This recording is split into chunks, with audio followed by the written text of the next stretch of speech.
पहले तो आपको समझना चाहिए कि अंदर क्या है, ठीक है, और बाहर क्या है। अगर आप नहीं समझते कि अंदर और बाहर क्या है तो आप सभी गलत जगहों पर जाएंगे। अब अंदर क्या है? आपका शरीर समय के साथ इकट्ठा हुआ, हाँ या ना? हेलो मां, आप जो इकट्ठा करते हैं वो आपका हो सकता है, आप नहीं हो सकते। क्या इतना स्पष्ट है? वो जो भी हो, जो आप इकट्ठा करते हैं वो आपका हो सकता है, आप नहीं हो सकते। तो ये शरीर एक संग्रह है जिसे आप मेरा मन कहते हैं। मन की सारी चीजें बटोरी हुई है जो इस पर निर्भर है कि आप अपने जीवन में किन हालातों का सामना करते हैं। तो आपका शरीर भोजन का एक ढेर है, छोटा या बड़ा। आपका मन प्रभावों का एक ढेर है, फिर से छोटा या बड़ा। इन दो ढेरों के बीच आप कहां हैं?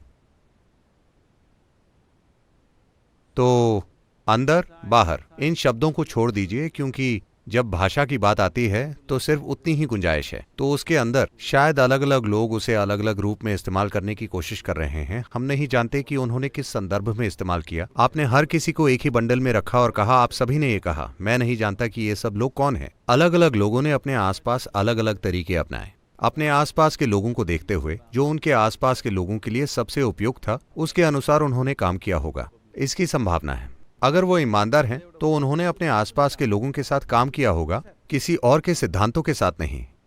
किसी व्यक्ति को देखकर आप कुछ ऐसा करेंगे जो उस व्यक्ति के लिए सही है। जो आप इस व्यक्ति के साथ करेंगे वो किसी और व्यक्ति के लिए कारगर नहीं हो सकता। आपको उस व्यक्ति के साथ कुछ और करना होगा। मगर आप एक सामान्य बात कर रहे हैं, अंदर बाहर। तो पहले तय कीजिए कि अंदर बाहर क्या है। अभी सब कुछ बाहर है, दुनिया बाहर है, शरीर भी बाहरी सामान है, मन की सारी चीजें भी बाहरी हैं। तो यह अंदर क्या है जिसकी आप बात कर रहे हैं? फिर आप तुरंत आत्मा, परमात्मा, सोल ये कहेंगे। अब आप विश्वास की बात कर रहे हैं। आप नहीं जानते।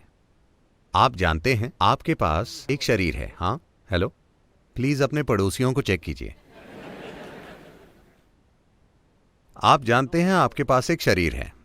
आप विश्वास करते हैं आपके पास एक मन है। मगर कुछ हद तक आप जानते हैं कि बाकी विश्वास है, हाँ या ना?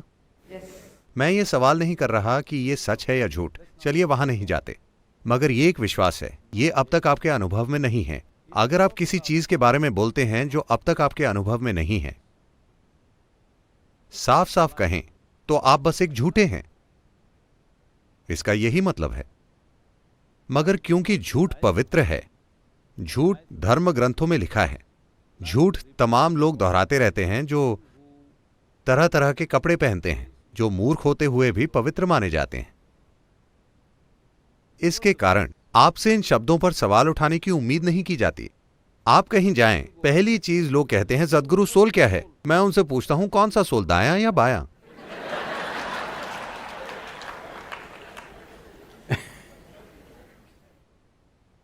तो चलिए ऐसी चीज की बात ना करें जो आपके अनुभव में नहीं है।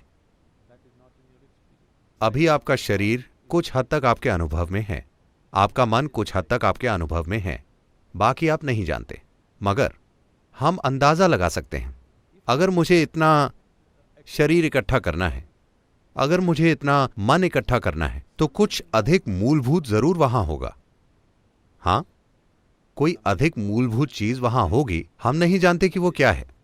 अभी के लिए हम उसे आप कहेंगे। आप अपने अंदर कैसे जाएंगे?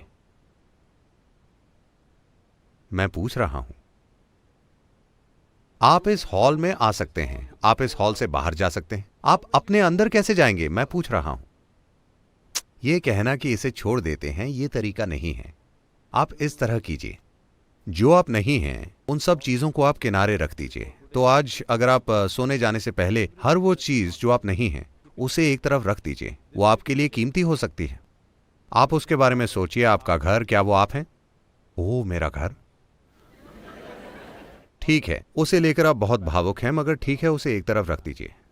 आपका पति, क्या वो आप हैं? नहीं, ये आसान है, वो मैं नहीं हूं।